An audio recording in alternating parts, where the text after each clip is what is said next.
Assalamualaikum warahmatullahi wabarakatuh. Perkenalkan, nama saya Naila Alicia Putri dari kelas 11 MIPA Alpha. Di video ini, saya akan menjelaskan tentang pembentukan fraksi-fraksi minyak bumi, teknik pemisahan, serta kegunaannya. Minyak bumi berasal dari kata petrus, yaitu batu, dan oleum yang artinya minyak. Pada daerah lapisan bawah tanah yang tak berpori tersebut biasa disebut antiklina atau cekungan. Daerah cekungan ini biasanya terdapat beberapa lapisan. Lapisan paling bawah berisi air, lapisan di atasnya berisi minyak, dan lapisan di atas minyak bumi ini berisi gas alam. Lalu, ada bagian pembentukan minyak bumi. Minyak bumi ada berasal dari zat organik dan zat anorganik. Zat organik penyusun minyak bumi adalah biasanya berasal dari pelapukan fosil-fosil, limbah tumbuh-tumbuhan, dan hewan pada zaman purba kala jutaan tahun silam. Organisme tersebut kemudian dibusukkan oleh mikroorganisme lalu terkubur dan terpendam dalam lapisan kulit bumi. Lalu, teknik pemisahan. Proses pemisahan minyak bumi menjadi fraksi-fraksinya. Itu dimulai dengan destilasi bertingkat, kemudian cracking. Setelah dilakukan cracking, tahapan selanjutnya adalah reforming dengan menggunakan katalis dan pemanasan. Tahap berikutnya polimerisasi.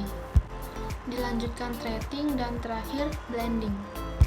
Yang pertama yaitu destilasi atau penyulingan, yaitu proses pemisahan campuran berdasarkan perbedaan titik didih.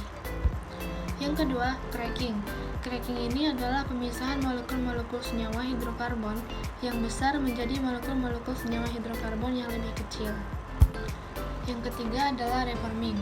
Reforming ini adalah pengubahan bentuk molekul bensin bermutu kurang baik menjadi mutu lebih baik, atau menggunakan katalis dan pemanas. Yang keempat adalah polimerisasi. Polimerisasi adalah proses penggabungan molekul-molekul kecil menjadi molekul besar. Seperti penggabungan senyawa isobutana dengan senyawa isobutena akan menghasilkan isoktana, yaitu bensin berkualitas tinggi. Yang kelima adalah treating. Treating ini adalah proses penguraian minyak bumi dari pengotor-pengotornya. Nah, tahap terakhir pada pengolahan minyak bumi adalah blending. Blending yaitu dilakukan pencampuran suatu zat aditif supaya kualitas sesuai dengan yang diinginkan masyarakat.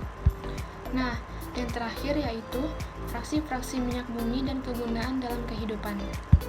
Fraksi yang pertama yaitu gas. Gas ini memiliki jumlah atom karbon C1 sampai C4. Titik didihnya kurang dari 30 derajat Celcius. Serta manfaat atau kegunaan sebagai gas LPG dan produk petrokimia. Yang kedua, ada petroleum ether. Nah, petroleum ether ini memiliki jumlah atom karbon C5 sampai C6 dan titik didihnya antara 30 derajat sampai dengan 60 derajat Celcius. Dan kegunaannya sebagai kebutuhan di laboratorium sebagai pelarut nonpolar dan pembersih. Yang ketiga ada ligronin atau nafta. Jumlah atom karbon pada ligronin atau nafta adalah antara C6 sampai C7 dengan titik didih 60 derajat sampai 100 derajat Celcius. Kegunaannya adalah sebagai pelarut nonpolar dan zat aditif bensin. Yang keempat ada bensin atau gasolin. Bensin atau gasolin ini memiliki jumlah atom karbon C7 heptana serta titik didih 60 derajat sampai 200 derajat Celcius. Nah, jenis bahan bakar minyak yang digunakan sebagai bahan bakar kompor atau mesin jet. Serta bensin juga dapat berguna untuk bahan bakar kendaraan. Kelima ada solar. Nah, jumlah atom karbon pada solar lebih dari C12 serta memiliki titik didih 250 derajat sampai 400 derajat Celcius. Nah, kegunaan solar ini adalah sebagai bahan mesin diesel, penunjang pemanfaatan mesin-mesin di perusahaan. Yang keenam ada oli. Oli merupakan cairan dari hasil penyulingan minyak bumi yang bermanfaat sebagai pendingin atau pelumas, khususnya kendaraan bermotor. Yang terakhir ada residu. Residu merupakan cairan kental berwarna hitam yang memiliki jumlah atom karbon lebih dari C70 dan titik didihnya lebih dari 500 derajat Celcius.